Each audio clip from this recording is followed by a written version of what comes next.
Mapapasabag kagad ang big men ng ating Gilas Pilipinas sa kanilang unang friendly game para sa paghahanda ng ating national team sa darating na FIBA Olympic Qualifying Tournament na gaganapin sa bansang Latvia.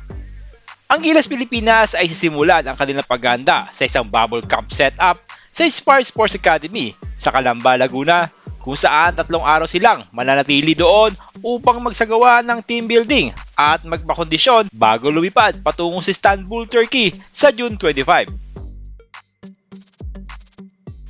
Pero bago sila umalis patungong Europa, makakatapat muna nila sa Phil Sports Arena para sa isang friendly games ang bagong tayong team na Taiwan Mustangs. Ilan nga sa mga players ng Taiwan Mustangs ay sina PBA veteran Alex Cabagnot, dating Gilas Pilipinas frontliner Jeo Chu, at dating Rain or Shine import na si 7'7" Samuel De Guara. Pero ang nakaka-excite ay makaharap nila sa unang pagkakataon ang mga dating Los Angeles Lakers stars na sina 6'1" point guard at 2-time NBA champion Quinn Cook, ang 6'10" NBA superstar na si DeMarcus Cousins, at ang co-owner ng Taiwan Mustangs at naging parte din ng maalamat na 2008 Olympic gold medalist team na si Dwight Howard. Sabi nga ng mga fans, may libreng masahe sina Kai Soto at Japet Aguilar sa mga bakulaw ng Mustangs na sina Dwight Howard at Cousins. Asahan natin na magiging magandang laban ito,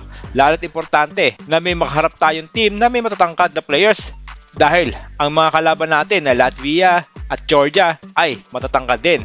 Ang friendly games na ito ay gagalapin sa Phil Sports Arena sa darating na June 24 sa ganap na alas 6 ng gabi.